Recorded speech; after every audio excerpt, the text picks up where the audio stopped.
জেলা পরিষদ, উপজেলা পরিষদ, ইউনিয়ন পরিষদ সমস্ত নির্বাচিত প্রতিনিধিরা তাদেরকে এক কলমের খোঁচায় তাদেরকে সরিয়ে দেওয়া হয়েছে, বাড়ি পাঠিয়ে দেওয়া হয়েছে।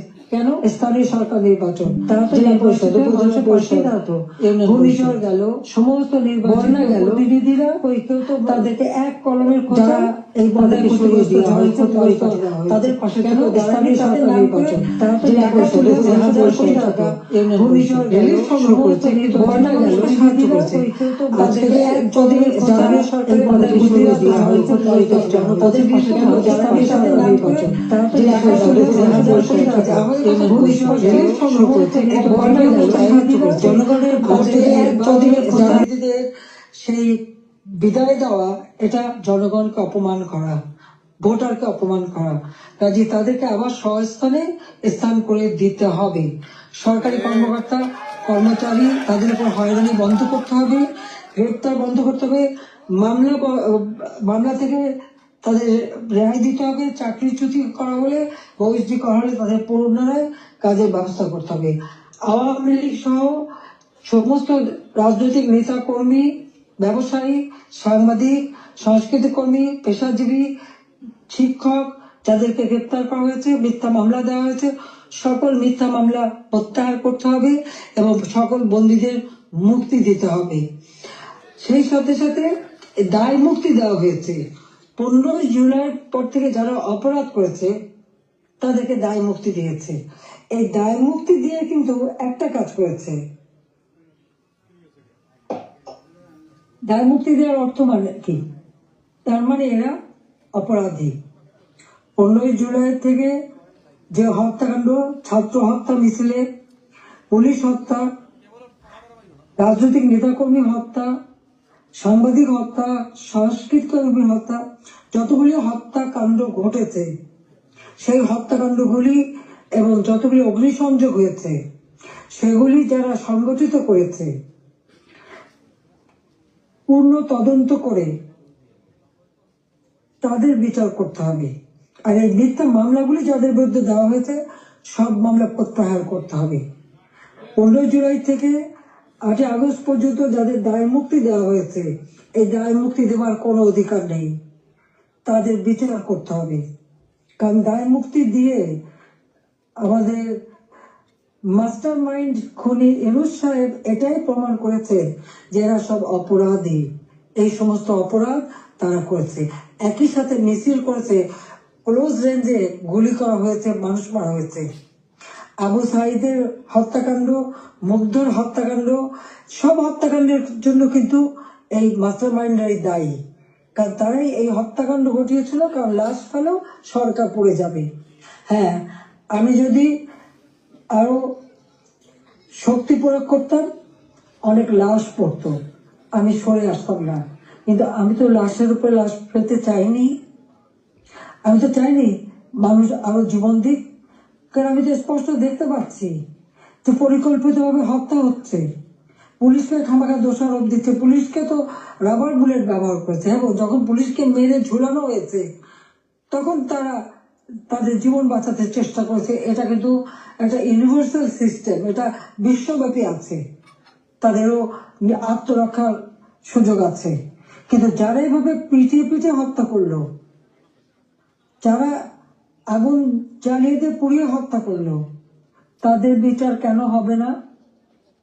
যারা ঘরে ঘরে যে লুটপাট করলো, আগুন দিল, এমপি হোস্টেল, সংসদ ভবন, সেগুলি যারা ভাঙচুর করেছে, প্রত্যেকটা এমপির হোস্টেলের রুম তারা লুটপাট করেছে, তালা ভেঙে ভেঙে। প্রথমে চুরি করেছে, লুটপাট করেছে, ছাত্র নামদারি, তারপরে সেখান থেকে পরে পুলিশে দিয়েছে। প্রত্যেকটা বাড়ি বাড়ি যে হামলা, লুটপাট। আমাদের তো কিছুই নেই। গণভবন লুটপাট, আমি তো গণভবন ছেড়ে দিয়ে আসছি। আমরা দেখলাম ইউনূস সাহেব নিজেই তার সমন্বয়কদের নিয়ে চলে গেছেন গণভবনে, কাজে লুটপাটের কিছু ভাগ বটরা নেওয়ার জন্য। সেখানে উনিও সেই লুটপাট করেছেন। কাজে লুটেরা এখন দেশ লুট করছে। শেয়ার মার্কেটে লক্ষ কোটি টাকা পাচার হয়ে গেল। কোথায় গেল ওই টাকা? ব্যাংকগুলি এক এক করে সব বসে যাচ্ছে। কেন অর্থনীতিকে এভাবে কেন ধ্বংস করলো?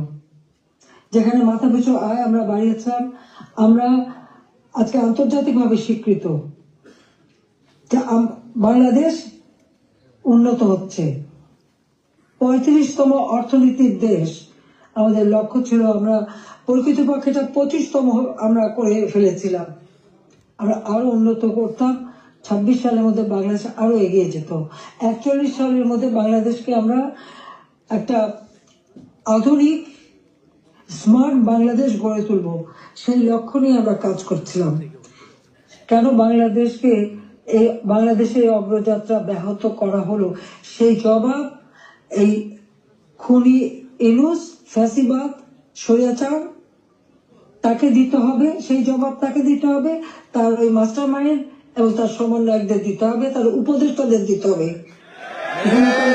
বলে হাসিনার বিচার করবে, কি বিচার করবে? আমি তো কি অন্যায় করেছি?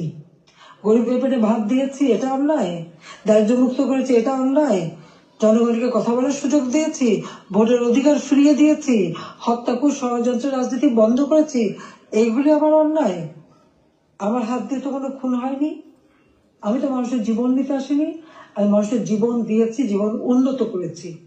যারা জীবন নিয়েছে, যারা হত্যাকাণ্ডের সঙ্গে জড়িত, তাদের বিচার হবে। এবং সংবিধানের 7ম অনুচ্ছেদে খ অনুযায়ী কেউ যদি অবৈধভাবে ক্ষমতা দখল করে, তার বিচার হয়। জনপ্রতিনিধি আরেকজন জনপ্রতিনিধির কাছে ক্ষমতা হস্তান্তর করতে পারে। আমি তো সেই সুযোগ পাইনি। হ্যাঁ, আমি সরে এসেছিলাম যেন লাশের উপরে লাশ না পড়ে, সেই জন্য। দুর্ভাগ্যের বিষয় যে থামেনি। একদিন ইনশাআল্লাহ সেই দিন আসবে, এই খুনিদের বিচার একদিন বাংলা মাটিতে হবে। সেটা আমরা করব। যেমন যুদ্ধ অপরাধীদের বিচার করেছি, 15 আগস্টের হত্যাকারীদের বিচার করেছি। আমি জানি এই যুদ্ধ অপরাধীদের বিচার করেছি বলেই আমার বিরুদ্ধে মামলা, এবং আইসিটিতে ওই আন্তর্জাতিক যে ট্রাইব্যুনাল আমরা করেছিলাম যুদ্ধ অপরাধীদের বিচার করতে, আজকে সেই কোর্ট করে সেখানে আমার মামলা হবে, সেখানে আমার বিচার হবে। কেন?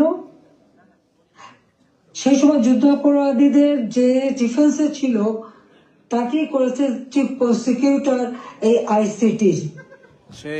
আর জামাতের একটা দল হয়েছিল এবি পার্টি, সেই পার্টির যে একজন প্রেসিডেন্ট ছিল, সে হয়ে গেছে এই আইসিটির চেয়ারম্যান। তো সেখানে ন্যায় বিচার কি করে হবে? আর এটা কিভাবে করে?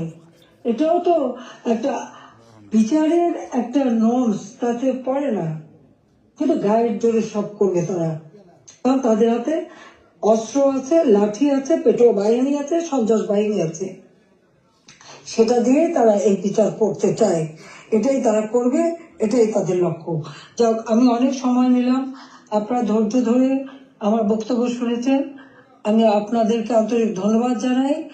ইনশাল্লাহ এই বিজয়ের মাস আমাদের, এই অন্ধকার কেটে যাবে, নতুন সূর্য উদিত হবে, বাংলাদেশ আবার উন্নয়নের পথে এগিয়ে যাবে। এই ফ্যাসিস্ট খুনি পরিকল্পিতভাবে যে আমাদের দেশকে ধ্বংস করছে, এই খুনি ইউনূস এবং তার যে চালাচামুন্ডা সন্ত্রাস বাহিনী, তার উপদেষ্টা, তার সমন্বয়ক, ইনশাআল্লাহ বাংলাদেশের জনগণই তাদের বিচার করবে, সে বিচার হবে। এটা অবশ্যই হবে, আমি বলতে পারি, কারণ আমরা ন্যায়ের পথে আছি, সত্যের পথে আছি। আমি জনগণের কল্যাণে কাজ করি।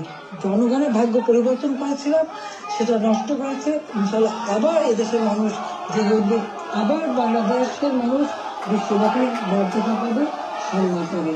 সবাইকে আমি আন্তরিক ধন্যবাদ জানাই। আবারও ধন্যবাদ জানাই আমাদের প্রবাসীদের, আমাদের অর্থনীতিতে আপনাদের অনেক অবদান। আমাদের দেশের অগ্রযাত্রা, দেশের প্রতিটি অর্জনে প্রবাসীদের অবদান রয়েছে। সেজন্য সকলকে আমি আন্তরিক ধন্যবাদ জানাই, কৃতজ্ঞতা জানাই। সকলে ঐক্যবদ্ধ হন এই ফ্যাসিস্ট স্বৈরাচার ইউনূস সরকারের হাত থেকে